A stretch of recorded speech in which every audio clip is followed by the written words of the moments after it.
네, 로마서 12장 4절에서 21절 말씀 우리 한 절씩 교독하도록 하겠습니다. 제가 먼저 4절 말씀 읽겠습니다. 우리가 한 몸에 많은 지체를 가졌으나 모든 지체가 같은 기능을 가진 것이 아니니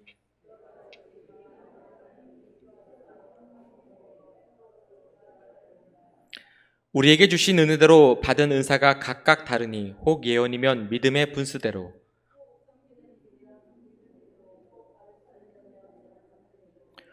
혹 위로하는 자면 위로하는 일로, 구제하는 자는 성실함으로, 다스리는 자는 부지런함으로, 긍휼을 베푸는 자는 즐거움으로 할 것이니라.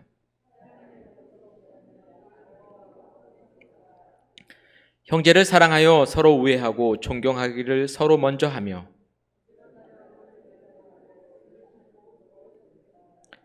소망 중에 즐거워하며 환난 중에 참으며 기도에 항상 힘쓰며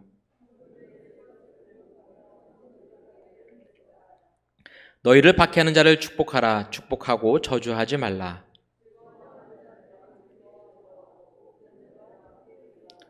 서로 마음을 같이하며 높은 데 마음을 두지 말고 도리어 낮은 데 처하며 스스로 지혜 있는 채 하지 말라.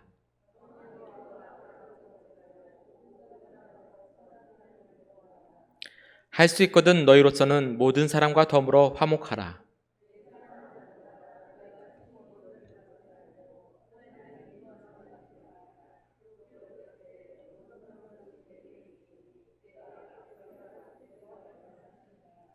네 원수가 줄이거든 먹이고 목마르거든 마시게 하라.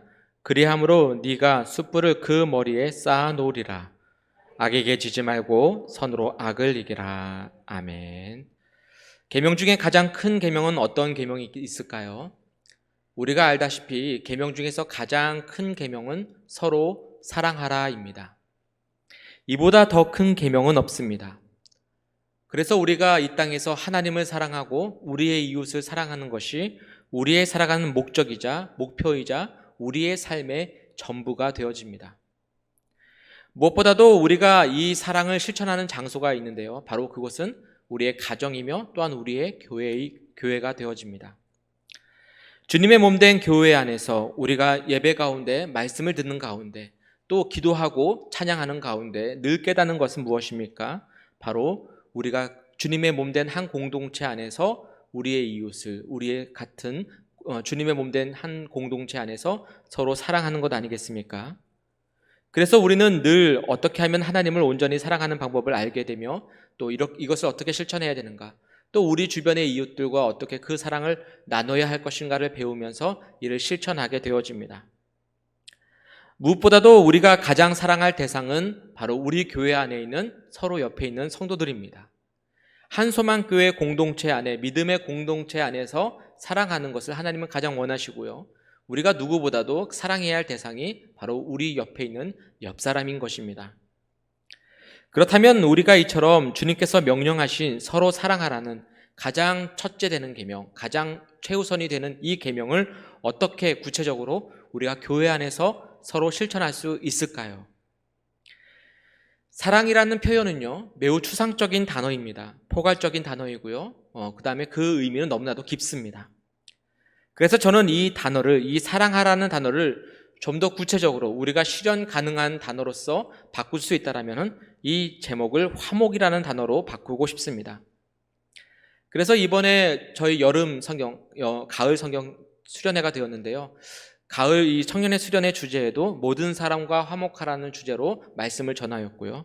오늘 일부 예배 시간에도 계속해서 동일한 주제로 가지고 이 말씀을 전하고자 합니다. 우리 옆에 있는 분들하고 한번 이렇게 인사하셨으면 좋겠습니다. 서로 화목합시다라고 인사합시다. 네. 오늘 우리가 읽은 로마서 12장은 우리가 이 땅에서 서로 간에 화목하기 위해 성도와 성도가 화목하기 위한 7가지 법칙에 대해서 말씀을 나누고 있습니다. 첫 번째 법칙은 무엇입니까? 모든 사람과 화목하기 위해서 서로의 허물을 덮어줘야 된다는 것이고요. 두 번째 법칙은 서로의 능력을 인정해 주어야 한다는 것입니다. 그리고 세 번째 법칙은 우리가 서로 화목하기 위해서는 이웃과 더불어 살아야 한다는 것이고요. 네 번째 법칙은 우리가 화목을 이루기 위해서는 하나님의 필요를 우리가 채워나가야 한다는 것입니다. 다섯 번째 법칙은 모든 사람과 화목하기 위해서 서로를 축복해 주어야 하며, 여섯 번째 법칙은 우리가 화목하기 위해서 서로의 연약함을 도와줘야만 할 것입니다. 그리고 마지막 일곱 번째로 화목의 원칙은 오늘 본문에서 원수를 선으로 이기도록 말씀하고 계십니다. 그래서 오늘 이 시간은 첫 번째 법칙인 모든 사람과 화목하기 위해 서로의 허물을 덮어줘라. 모든 사람과 화목하기 위해서 서로의 허물을 덮어주라는 이 본문의 말씀을 가지고서 이 화목의 법칙을 좀 더 구체적으로 성경의 본문을 들여다보며 다시 한번 찾아보도록 하겠습니다. 첫 번째 법칙은 무엇이었습니까? 첫 번째 법칙은 모든 사람과 화목하기 위해 뭘 해야 된다고요? 서로의 허물을 덮어준다, 들춰낸다. 서로의 허물을 덮어줘야만 합니다. 오늘 본문 말씀 4절과 5절 말씀 같이 한번 읽어보겠습니다. 시작.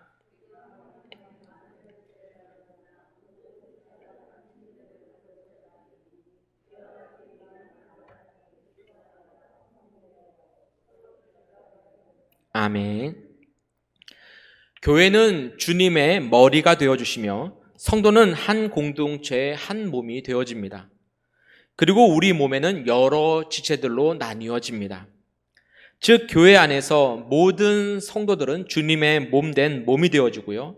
그 몸 안에는 여러 지체들, 손과 발과 여러 지체들이 나뉘어지는 것입니다. 그런데 서로가 자신을 주장하며 서로의 다른 단점을, 허물들을 들춰내고 각자 자기가 하고 싶은 대로 행동한다면 그 몸은 머리에 의해서 통제받지 못한 채 아무것도 할 수 없게 될 것입니다. 따라서 우리의 온 몸은 바로 머리 되시는 주님의 명령에 따라 움직이는 기관들이 되어야만 합니다. 이처럼 여러 기관들이 추장 되시는 우리의 대장 되시는 예수님의 명령을 따라 함께 합심하며 화목한 관계 가운데 나가기 위해서는 각 지체가 서로를 인정해주며 그 연약함을 무엇보다도 서로 돕고 서로의 연약함을 또 서로의 허물을 서로의 실수들을 덮어주어야 한다는 것입니다. 자, 그렇다면 왜 이처럼 주님께서는 우리에게 서로의 허물을 덮어주도록 명령하셨을까요? 첫 번째로 우리가 알 수 있는 사실은요, 우리 모두는 다 허물이라는 죄가 있다라는 것이 우리가 사람이라는 존재 속에서 내재되어 있기 때문입니다. 우리 창세기 3장 17절에서 19절 말씀 다 같이 한번 읽어보겠습니다. 시작.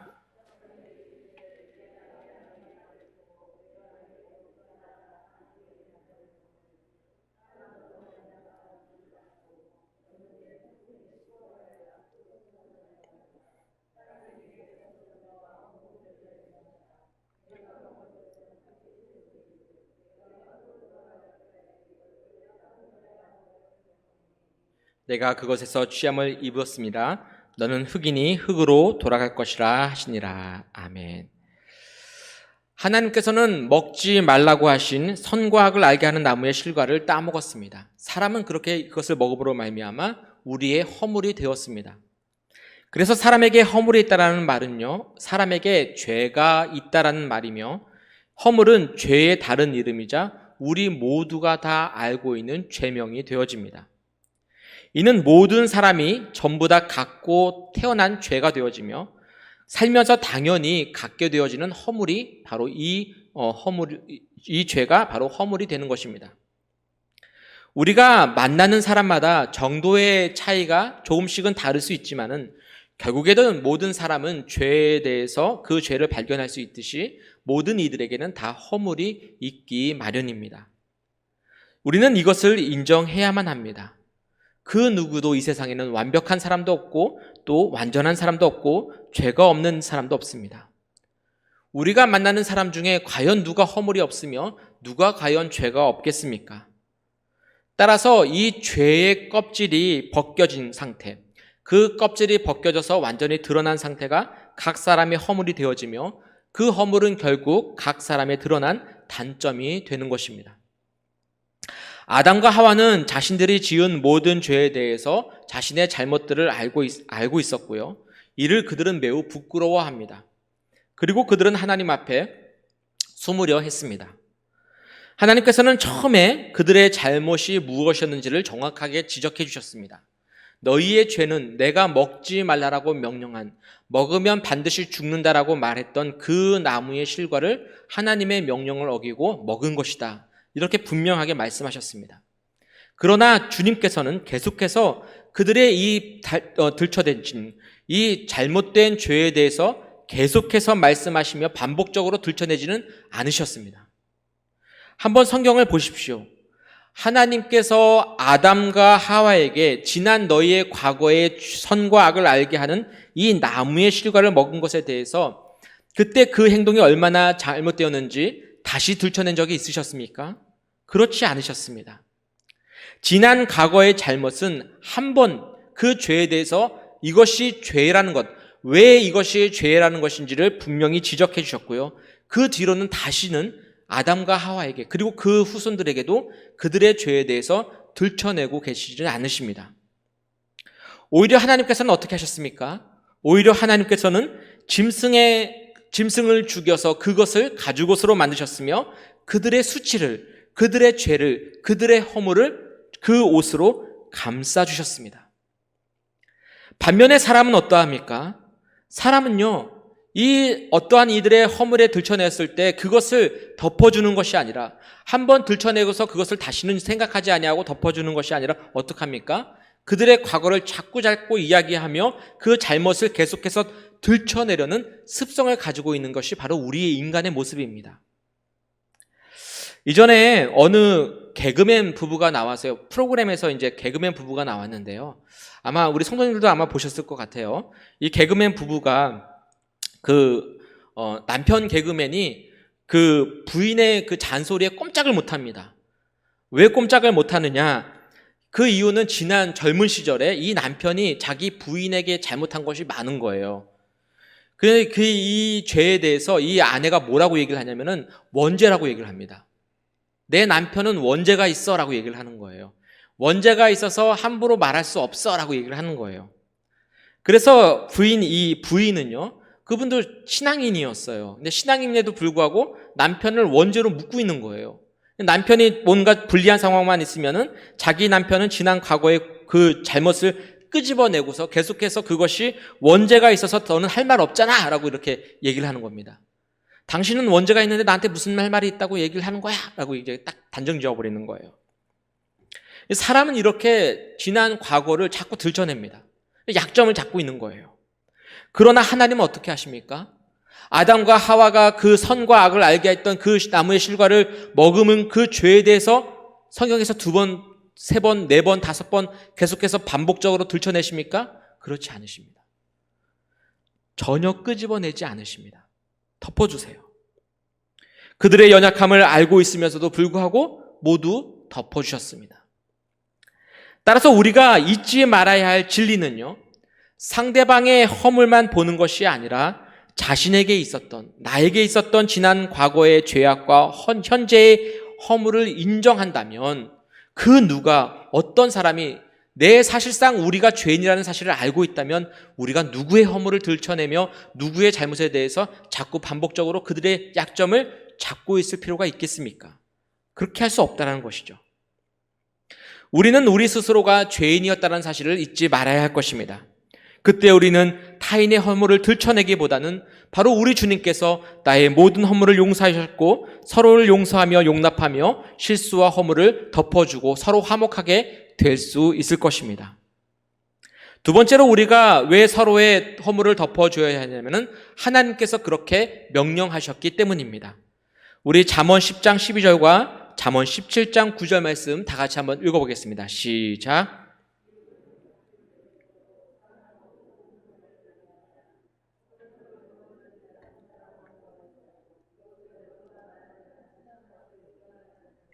아멘.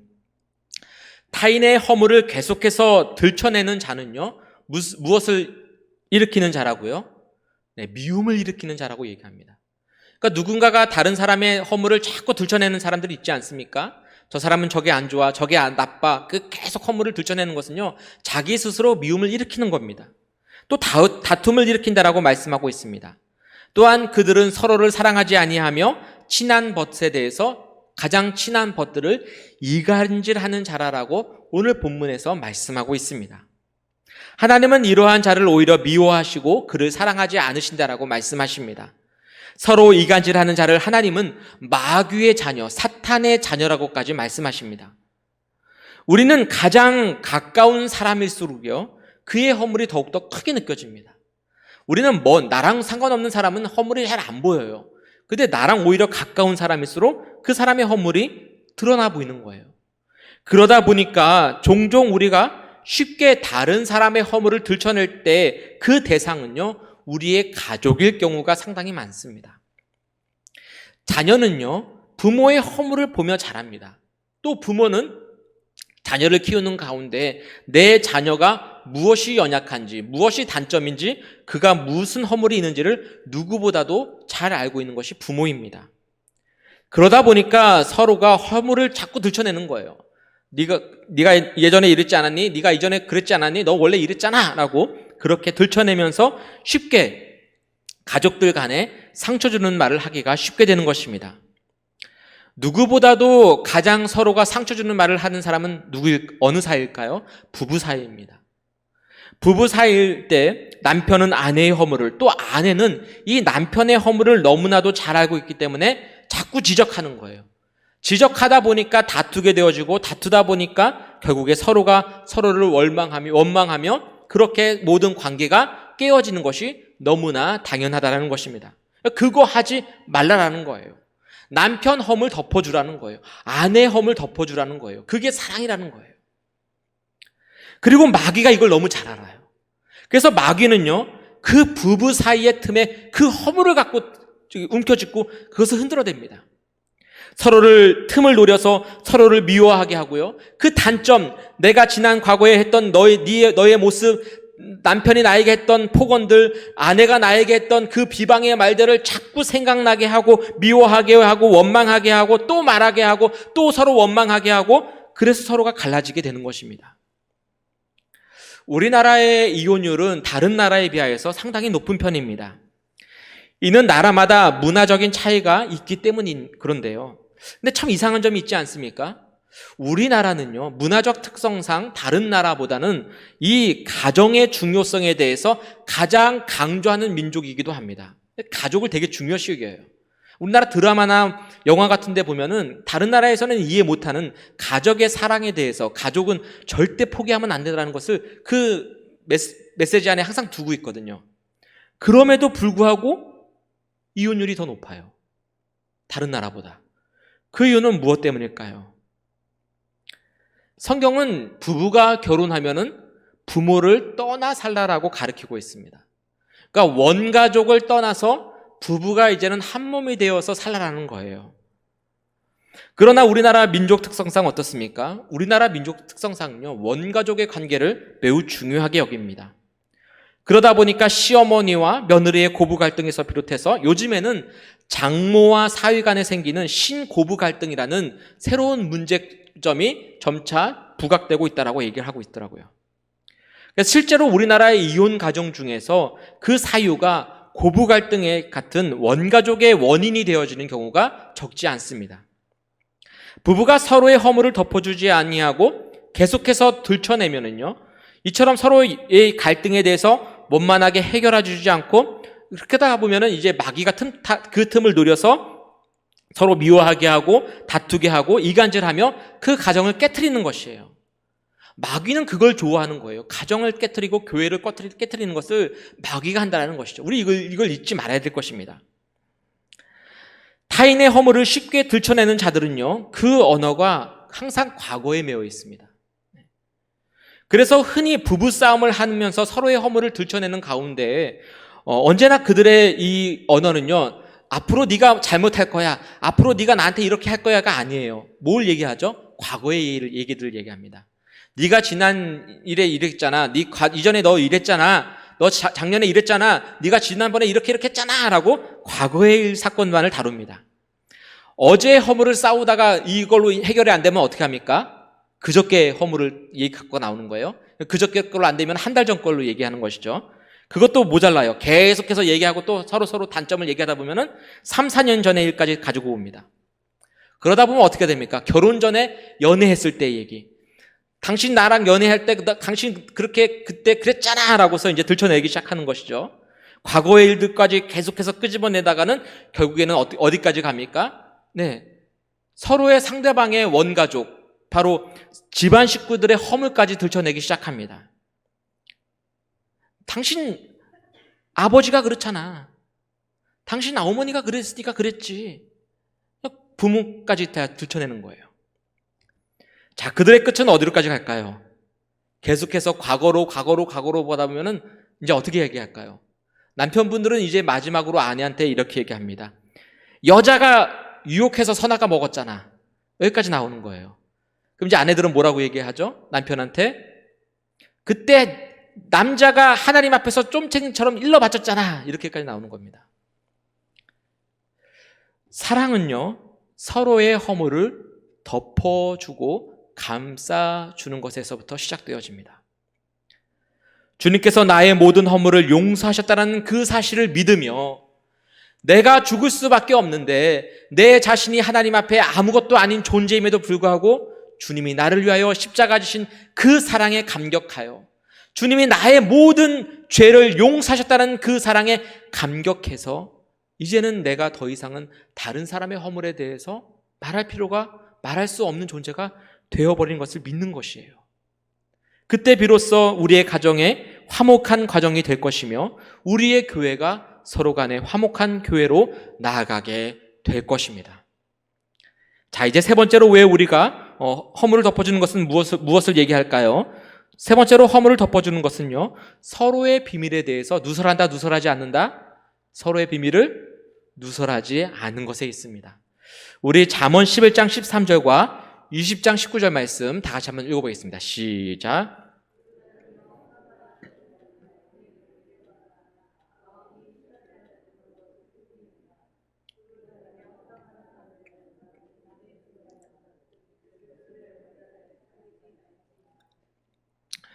네. 때로 어떤 이들의 허물은 정말 감추고 싶은 비밀이기도 합니다. 여기에 있는 우리 모두는 사실상 감추고 싶은 과거의 허물들, 과거의 실수들, 아니면 지금도 그러한 실수들이 혹시 있지는 않습니까? 그런데 누군가가 이 나의 허물을 발견하고 다른 사람에게 그 허물을 공개적으로 들춰낸다면 어떻게 하시겠습니까? 당연히 그 공동체, 그 교회에 다시는 발을 들이고 싶지 않을 것입니다. 그래서 교회를 떠나는 이유가 바로 그래서 그런 거예요. 교회 공동체는 더욱 그러합니다. 내가 친한 성도, 내가 친한 이웃, 내가 친한 권사님, 내가 친한 장로님, 집사님의 이야기를 하는 가운데 우연찮게 그의 과거의 허물을 발견할 수도 있을 것입니다. 그렇다면 끝까지 그것을 듣고 거기서 끝나야 됩니다. 더 이상은 그 과거에 대해서 들춰내지 말며 다른 사람에게 그 비밀을 발설해서도 안 될 것입니다. 오늘 본문에 보니까 그러한 자가 비밀을 누설하는 자가 아니겠습니까? 두루 다니며 험담하는 자. 성경은 타인의 허물을 덮어주며 그의 비밀을 누설하지 않는 자를 향하여 마음이 신실한 자라라고 말씀하고 있습니다. 반면에 그 비밀을 떠벌리며 다른 사람에게 험담하면서 말 전하기를 좋아하는 이들을 가까이 하지 말라라고 경고하고 있습니다. 얘기하지 말라는 거예요, 그 사람한테.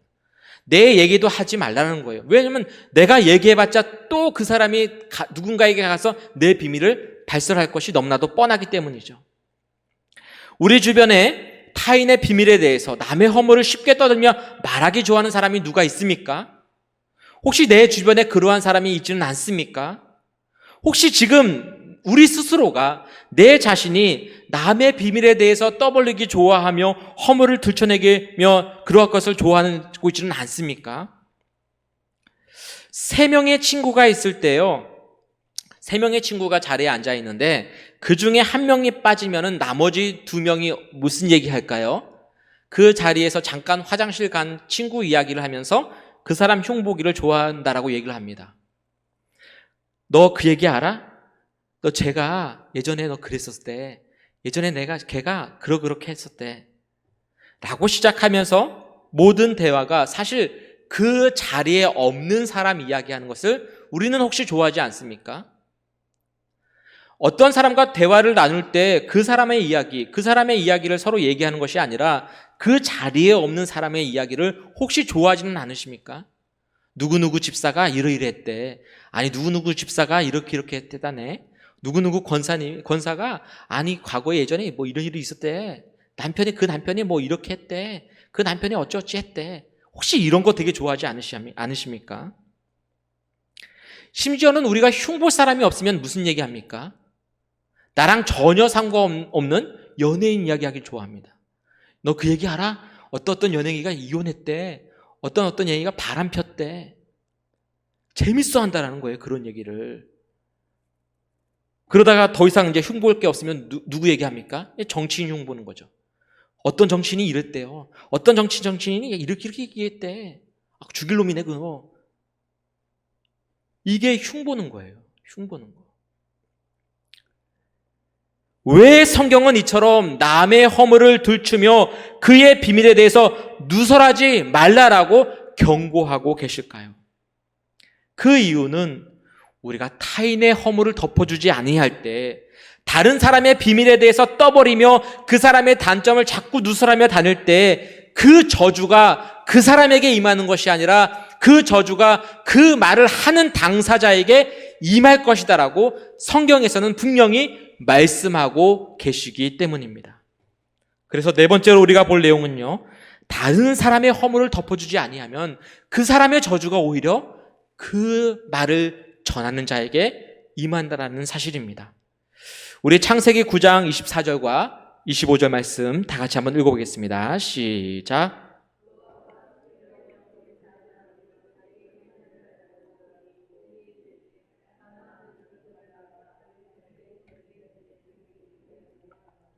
네. 노아는 하나님의 명령을 따라서 방주를 지었습니다. 그리고 그로 인하여서 그와 그의 식구 8명만이 구원을 받게 되어집니다. 하나님께서는 물로 세상을 심판하신 후에 노아와 방주에 있는 모든 것들을 물이 마른 땅에 나오게 하셨고요. 이 노아는 그 뒤로부터 이 마른 땅에 다시 농작물을 기르기 시작했는데요. 특히 밭에는 많은 포도를 심은 것으로 성경은 기록하고 있습니다. 이전에 고대의 이스라엘 사람들은 포도를 이용해서 포도주를 만드는 방법을 너무나 잘 알고 있었습니다. 그러다 보니까 이 노아 역시 이전의 습관을 따라서 이 포도밭에 있는 이 포도로 포도주를 담그면서 그 포도주를 마시게 된 것입니다. 그러다 보니까 때로는 실수를 하게 되어지죠. 허물이 있으니까요, 노아 역시도. 그러다 보니까 이제 너무 많이 포도주를 마실 때가 있었고, 어느 날에 그는 술에 취해서 옷을 홀딱 벗고 벌거벗은 채로 그는 장막에 잠들어 버리고 말았습니다. 이를 그의 아들 중에 함이 아버지가 처음 발견하게 되었는데요. 아버지가 벌거벗고 누운 것을 처음 발견하고 밖으로 나가서 바로 그의 형제인 셈과 야벳에게 이 사실을 알리며 그 아버지의 허물에 대해서 감추지 아니하고 이 비밀에 대해서 들춰버렸습니다. 반면에 셈과 야벳은 어떠했습니까? 셈과 야벳은 아버지 노아의 하체를 보지 아니하며 뒷건질을 했다고 하는데요. 그는 장막에 들어갔고 어깨에 메고 있던 옷으로 아버지의 하체를 덮어주었다라고 본문은 말씀하고 있습니다. 이 노아의 작은 아들인 함은 아버지 노아의 허물, 그의 단점을 보고 허물을 발견했을 때 감춰주지 아니하였고 다른 형제에게 이것을 들춰내면서 그의 비밀을 들춰내었습니다. 그러나 셈과 야벳은 어땠습니까? 아버지의 허물, 이 하체를 보지 않았다는 것은요, 그의 허물을 덮어주었다는 것을 의미합니다. 옷으로 덮어줬다는 것을 의미하는데요. 그 하체를 보지 않고 옷으로 덮어준 것처럼 아버지의 허물에 대해서 덮어준 것이에요. 누설하지 않은 거예요. 발설하지 않은 거예요. 그리고 술에서 깬 노아는 자신이 술에 취해 있었을 때 그 작은 아들 함이 아버지의 허물에 더해서 덮어주지 아니하는 사실을 알게 되었을 때 그의 아들에게 저주하며 모든 형제들의 종이 되기를 원한다라고 그렇게 빌었습니다. 어찌 보면 이 아버지인 노아가 자기 아들의 잘못을 이처럼 저주하며 종이 되라라고 빌 수 있을까라고 또 생각할 수도 있을지 모르겠지만은 중요한 사실은요, 하나님께서는 이 아버지 노아의 기도를 들으셨다라는 거예요. 그리고 나중에 이 가나안의 후손 함의 자녀들이 오랜 기간 동안 이루어진 것을 통해서, 역사를 통하여서 우리는 그 기도가 이루어졌다는 것을 발견하게 되어집니다. 하나님은 무엇보다도 가정의 질서를 매우 우선시하기 때문입니다. 그래서 사람 사이에 가장 큰 계명은 제5계명이죠. 제5계명이 무엇입니까? 네 부모를 공경하라라고 명령하고 계시는 것입니다. 어찌 보면은 이 노아는요, 이 노아는 매우 쓸쓸했을 것입니다. 누가 그의 마음을 알았겠습니까? 한번 생각해 보십시오. 그의 주변에 함께 했던 모든 이들이, 그와 사랑을 하고 그와 교제를 하고 그와 이야기를 나눴던 모든 이웃들이 전부가 다 심판받은 거예요. 자신의 친구들, 자신과 함께 했던 모든 이웃들이 다 죽어버린 거예요. 그와 자신의 그는 방주를 지으면서 계속해서 사람들에게 전하지 않았겠습니까? 하나님의 심판을 경고하지 않았겠습니까? 비록 자신과 그의 가족은 살아남았지만 이 노아의 심정은 어땠습니까? 얼마나 허망했겠습니까? 나만 살아남았다라고 정말 기뻐 외쳤겠습니까? 나는 살았다 하고 외쳤겠습니까? 아닙니다. 그의 마음은 너무나도 비통했으며 그는 매일매일 괴로워했을 것입니다. 아무도 없는 거예요, 세상에. 자신과 함께했던 친구들을, 자신과 함께 보냈던 수많은 세월 동안 보냈던 이웃들이 다 사라지고 없는데 누가 그 삶을 기뻐하겠습니까? 노아는 매우 비통했고 매일매일 외롭고 슬퍼했을 것입니다. 그래서 저는 이 노아가 왜 술에 취했는지 이해가 돼요. 한번 외로워 보셨습니까? 주변에 아무도 없이 혼자 외딴 섬에 있다고 한번 생각해 보십시오. 그의 아들 셈과 야벳은 이러한 아버지 노아의 심정을 잘 헤아렸고 그의 실수를 덮어줄 수 있었을 것입니다. 그러나 가나안 함은요, 오히려 이 아버지의 허물을 들춰내버리고 만 것입니다. 그리고 오늘 우리에게 그의 가족을 통해 주는 교훈은요, 반드시 다른 이의 허물을 덮어줘야 하며 만약 타인의 허물을 들춰내고 그것을 떠들어낸다면 결국에 그 저주가 그에게 임하는 것이 아니라 노아에게 임하는 것이 아니라 그 아들 함에게 임했듯이 오늘 우리가 다른 사람의 잘못에 대해서 허물에 대해서 자꾸 들춰내고 떠들다면은 그 저주를 우리가 받는다는 것을 잊지 말아야 할 것입니다. 특히 부모님의 허물을 들춰내고 있지는 않습니까? 자녀들은 절대로 부모의 허물을 들춰내서는 안 됩니다. 또한 더 나아가서 이 성도들은요, 자신의 영적 지도자의 허물에 대해서 서로 간의 그 영적 지도자의 허물에 대해서 함부로 발설해서도 안 된다는 것이죠. 그래서 오늘 5번째로 우리가 볼 내용은요, 영적 지도자의 허물은 특히 하나님의 뜻으로 덮어주어야만 합니다. 우리 민수기 12장 1절과 2절 말씀 다 같이 한번 읽어보겠습니다. 시작.